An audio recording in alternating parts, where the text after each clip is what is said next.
The room was already tense. The congressional chamber, packed buzzing with press, aides, and lawmakers, felt more like a courtroom awaiting a verdict. Cameras zoomed in. America was watching. And at the center of it all stood Congresswoman Jasmine Crockett, her voice steady, her message clear. She was midway through her testimony on civil rights oversight, a topic she didn't just research, but lived.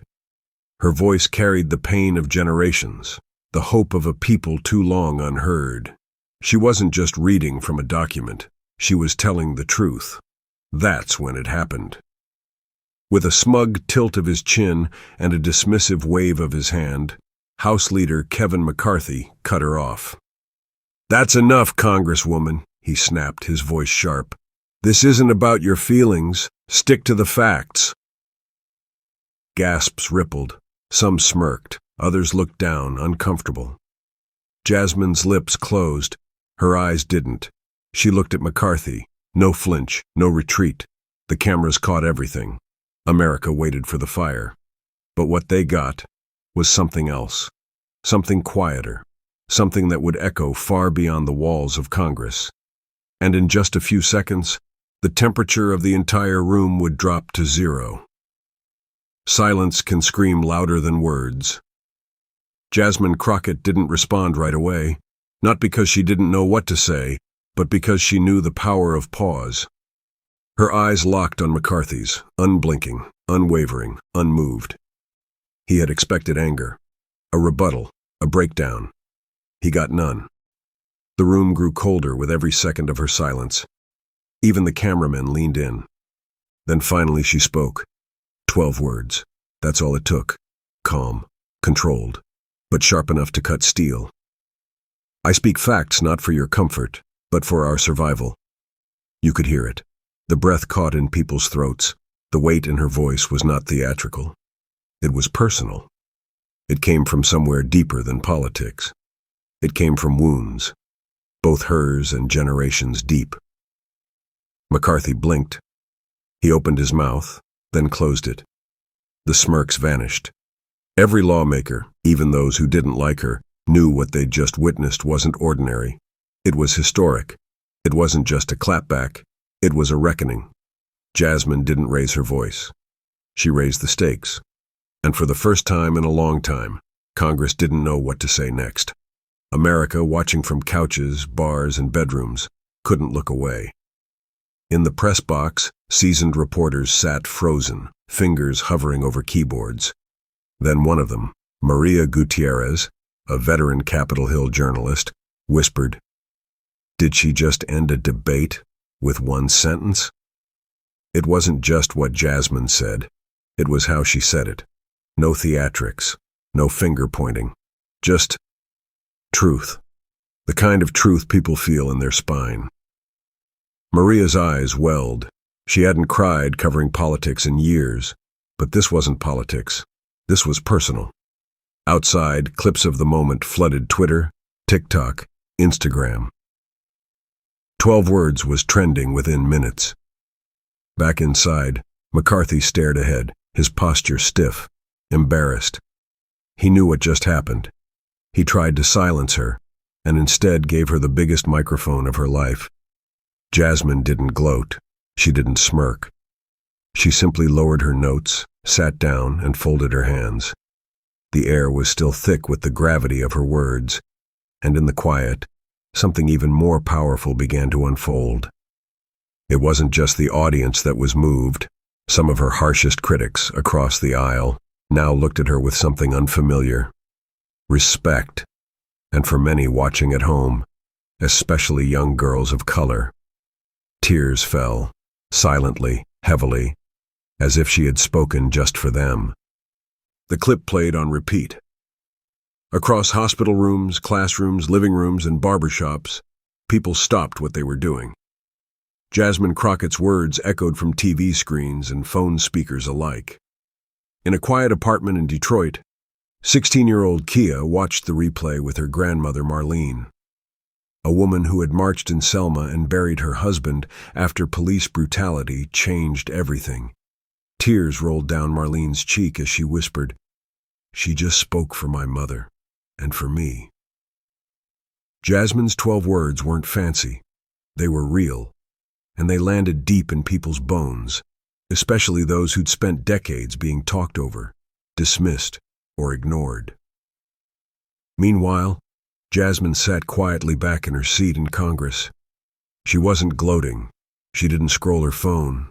Her hands were still folded, calm, but her soul was roaring, because she didn't say those words for applause. She said them for the little girl she used to be, watching her mother cry at the kitchen table after being told, "You don't belong here." Jasmine had waited her whole life for this moment, and she knew it wasn't just about her anymore. It never was. It was about every voice that had ever been silenced. Later that night, after the Capitol emptied, Jasmine Crockett sat alone in her office. Her heels were off, her shoulders heavy. The silence now was not from awe, but exhaustion. That's when her phone buzzed. It was a number she hadn't seen in years. Her father. They hadn't spoken since before her first election. Her hands trembled as she picked up. "Hi, Daddy." There was silence on the line, then a broken voice. "I watched you," he whispered, "and we failed you, Jazz. We left you to fight this alone." Jasmine's throat tightened. "You didn't fail me," she said, her voice cracking. "You gave me a spine. That's more than enough." He began to cry. Not the quiet kind, the gut-deep sobs of a man carrying decades of pain and pride. "You didn't just speak for Congress today," he said. "You spoke for the little black girl I once called my daughter, and the woman who turned into someone the whole world now has to hear." They stayed on the line for a long time, saying little, feeling everything. That phone call didn't make the headlines, but it broke her. And in breaking, it healed something she didn't know was still hurting. The next morning, Congress buzzed like a shaken beehive. Republicans were scrambling, Democrats were stunned, and the press was relentless. But behind closed doors, a secret meeting was taking place. Kevin McCarthy, red-eyed and tight-jawed, sat in a soundproof committee room with 3 of his most trusted aides. "She made me look like a villain," he hissed. "One sentence. One." His advisors said nothing, because they knew the truth. This wasn't about politics anymore. It was about perception, and perception was power. Elsewhere, Jasmine stood quietly in front of a framed photo in her office. It showed her at 9 years old, standing on a courthouse step beside her late aunt, who had once sued the city over housing discrimination. Her aunt used to tell her, "Don't yell, just say it like it is, and make them feel it." Now McCarthy wanted damage control. But it was too late. Jasmine hadn't just spoken words.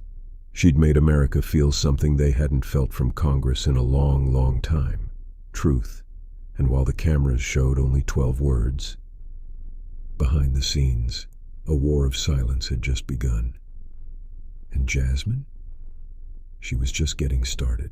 Jasmine Crockett didn't know it yet, but her words were waking something across the country. Something quiet, raw, and buried deep. In a small town outside Tulsa, a single mother named Darnell watched the replay with her 11-year-old son, Isaiah. Isaiah had come home from school the day before, cheeks streaked with tears. He'd been told by a classmate that black kids never get listened to anyway. Darnell didn't know how to comfort him. She'd felt that same sting before, countless times. But when Isaiah watched Jasmine stare down McCarthy and say, "I speak facts, not for your comfort, but for our survival," he didn't blink. He didn't breathe. He simply whispered, "Mom, she looks like us." Darnell broke, not because she was sad, but because for the first time in years, she saw hope in her son's face. "You made him believe again, Congresswoman," she typed through tears in a message she never thought she'd send. Not in politics, in himself. Jasmine wouldn't read that message for another week. But when she did, she wouldn't stop crying. Because that's who she fought for all along. 3 days later, a letter arrived at Jasmine's Capitol office, handwritten, no return address. The paper was rough, the handwriting shaky. She unfolded it slowly, unsure of what to expect.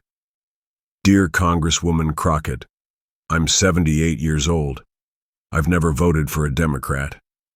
Honestly, I never planned to. But what you said, I felt it, deep in my chest. And not because I agreed with everything you said, but because you didn't try to win a fight. You told the truth, with dignity, with grace, without hate. You reminded me of my late wife. She never shouted, but she made everyone listen. I just wanted to say, thank you. I think she would have liked you. Sincerely, a man who's listening now. Jasmine stared at the letter, her throat tightening. Not because it was political, because it was human. She had no idea who the man was, but she knew what it meant.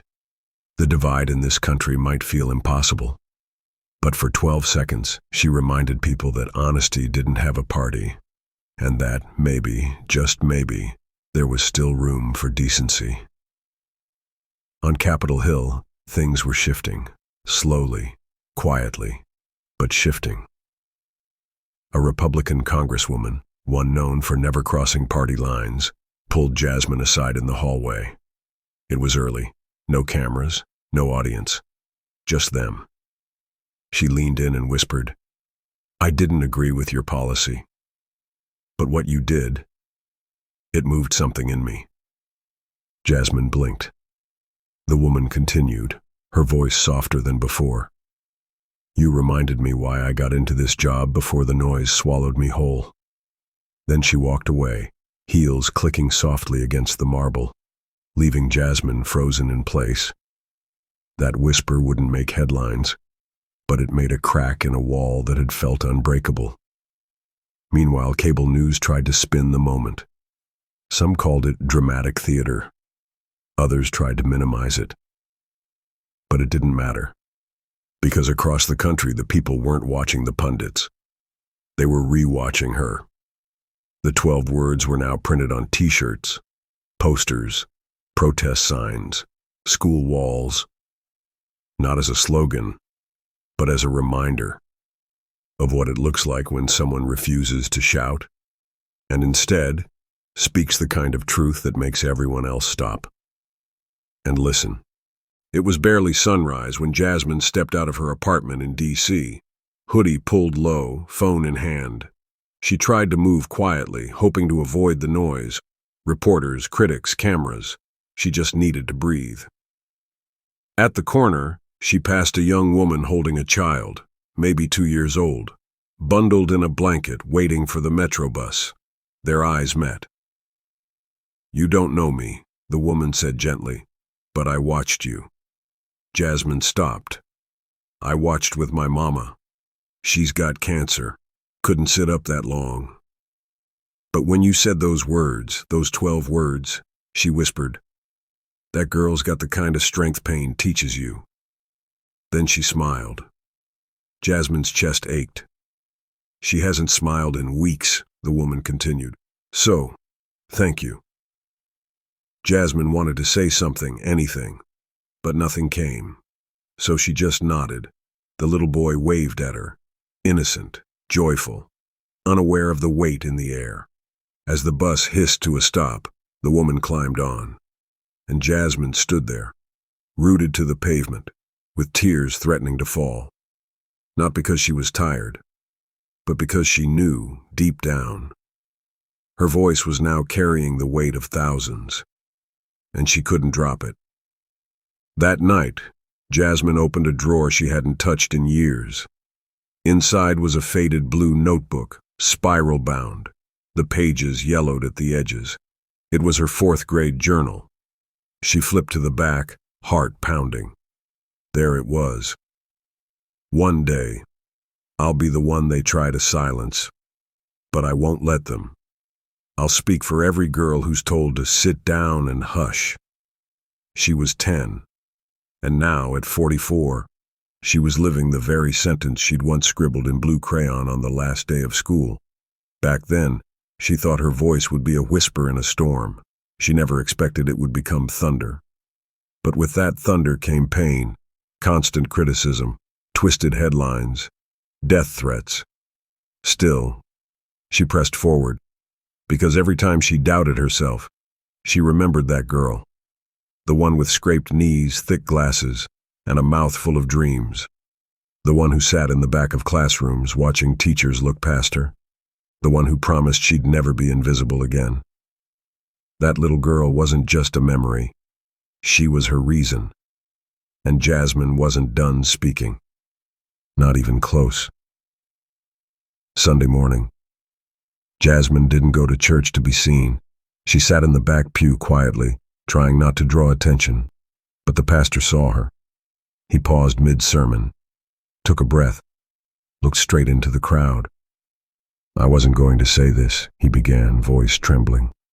"But the other night, I watched a woman change the atmosphere of an entire government building with just 12 words. Heads turned, people whispered. She didn't shout, she didn't belittle, she just stood and spoke." He pointed toward Jasmine, tears in his eyes. "My daughter called me that night. She's in college. She told me she was thinking about dropping out, said no one listens to women like her, said it didn't matter." The pastor choked back emotion. "But when she saw you, Congresswoman, she changed her mind." He paused. "You didn't just speak truth to power. You spoke hope to pain." The sanctuary went silent. Jasmine's hands trembled, because all she wanted was to tell the truth. But now she realized she wasn't just telling the truth. She was becoming it. Right there in that pew, she broke down, quietly, reverently, as the choir hummed behind her. The revolution had already begun, inside people's hearts. Ava Washington was 23, fresh out of Howard, and full of dreams, until D.C. crushed her spirit. 2 months into her internship on the Hill, she'd seen too much. Smirking staffers, closed doors, lawmakers talking at her but never to her. She started to believe maybe her mama was right. Don't waste your light where they refuse to see it. That night after McCarthy's interruption, Ava was packing up her things, ready to walk away, for good. But then she heard the clip. Jasmine Crockett. Her voice steady, calm. "I speak facts, not for your comfort, but for our survival." Ava froze. The words rang in her ears like a calling, like a promise. She sat back down and replayed it, once, twice, 10 times. Then, she did something she hadn't done in weeks. She opened her laptop and wrote, not a resignation letter, a policy draft. Tears fell as her fingers moved. Because in Jasmine, she didn't just see a politician. She saw proof. Proof that someone who looked like her could speak hard truths and still be heard. That next morning, Ava showed up early, ready to fight. Because Jasmine didn't just save a moment. She saved someone's future. Daryl worked the night shift at the Capitol. No camera ever caught him. No headline ever said his name. But he saw it all. Every night, after the halls cleared, Daryl swept the echoing chambers where history was made, and ignored. His knees hurt. His back ached. But he kept showing up. He'd seen hundreds of speeches, thousands of arguments, but none like Jasmine's. He watched it from his small booth, the volume low, his heart loud. And when she delivered that 12-word sentence, Daryl took off his cap, closed his eyes, and whispered a prayer. "Lord, let her be safe." Because he'd seen what happened when black women dared to speak without shrinking. He'd seen what it cost. And that night he didn't pray for her to win more debates or gain more followers. He prayed for her to keep standing. Because her voice was more than policy. It was protection. It was a shield for the forgotten. When Jasmine returned to her office the next morning, she found a sticky note on her door. It read, "Thank you for not folding. You ain't alone. D." And for the first time in days, she smiled. Not big, just enough. The world kept spinning, but inside Jasmine Crockett's chest, a storm raged. Everyone saw her strength, the poise, the stare, the 12 words. But no one saw the text that arrived that night. You just made yourself a target. Hope you're ready. She'd received worse. But this one hit different, because it came from someone in the building. A colleague. A coward. Anonymous, but close enough to touch. Still, she showed up the next day with the same quiet confidence. She smiled when cameras rolled, spoke softly when they asked her to shout. But under it all, her hands shook. That night in her apartment, she wept. Not because she was afraid, but because she knew the cost of clarity. Speaking truth wasn't just brave. It was dangerous. She thought of her mother, who taught her not to whisper when the truth needed to be sung. She thought of her grandmother, who couldn't vote until she was a grown woman. She thought of the little girl watching her from a tiny screen in Mississippi thinking, maybe I can be like her. And in that thought, the storm calmed. She wiped her tears and got ready for the fight waiting in tomorrow's sunrise. It was a Tuesday morning in Atlanta. The bell rang at Frederick Douglass Middle School, and students shuffled into homeroom, chatting, laughing, scrolling. Normal day. Until Ms. Richardson, the civics teacher, dimmed the lights. I want to show you something, she said. No test today, just truth. She hit play. Jasmine Crockett, mid-debate. Calm, interrupted, dismissed. Then that moment. Those 12 words. I speak facts, not for your comfort, but for our survival. The classroom stilled. A girl in the front whispered, she sounds like my mama. A boy in the back wiped his face with his sleeve, pretending he wasn't crying. Ms. Richardson turned the lights back on. No one moved. I wanted you to see what courage looks like, she said, her voice cracking. This is what it means to carry a people in your voice. They didn't open textbooks that day. Instead, they wrote their own 12-word truths on index cards and pinned them to the board. By lunch, the hallway was full of them. And somewhere across the country, Jasmine felt something shift in her spirit. Not applause. Legacy. Because a single sentence can change policy. But the right one? It can raise generations. That Friday, Jasmine flew home to Dallas, not for a rally, not for a speech, for a funeral. Miss Edna, her former neighbor, had passed quietly in her sleep. 92 years old, civil rights warrior, a second grandmother. Jasmine slipped into the chapel without fanfare. Black suit, no cameras, just grief. After the service, an older woman grabbed her hand. You don't remember me, she said, but I remember you. Jasmine tilted her head, confused. I was with Edna in 1997 when you came running to her porch. You'd been called a loud black girl at school, and you cried into her lap for an hour. Jasmine's throat tightened. You told her you'd never speak up again. She took a breath. But she said something to you, didn't she? Jasmine nodded slowly, whispering the words from memory. Don't you ever shrink for their comfort. Your truth matters more. The woman smiled. That's the same thing you told the world last week. Just 12 words newer. Jasmine didn't speak. She just wept. Quiet, trembling sobs that only truth can pull out. Not for the cameras, not for the country, but for the little girl who had once tried to disappear, and now stood tall enough to be heard. The news kept rolling in, clips translated into French, Swahili, Korean, protesters in Nairobi chanting those same 12 words, a mural in the Bronx, a spoken word piece in Cape Town, a grandmother in Memphis saying them over her granddaughter's hospital bed like a prayer. Jasmine Crockett never set out to go viral. She just wanted to finish her sentence. But when Kevin McCarthy cut her off, he handed her something more powerful than a microphone. He handed her the moment, and she didn't waste it. Back in D.C., days later, Jasmine sat in front of a packed press room. A young reporter asked gently, "If you had the chance to say one last thing to the people watching, what would it be?" Jasmine smiled, soft, earnest, a little tired, but still standing. "I'd say thank you, not for liking me, but for listening. Because I didn't speak to be famous, I spoke to be felt."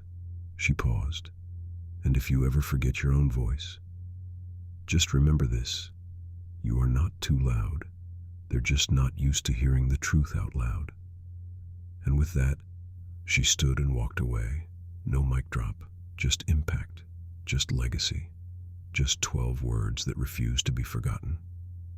If Jasmine's story moved you to tears, if her words stirred something in you, tell us your 12 words in the comments. What truth do you need to say?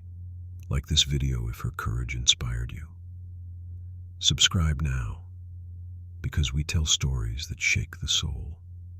Share this with someone who needs to remember their voice matters. We don't shout to be heard. We speak with truth and let the world feel the rest.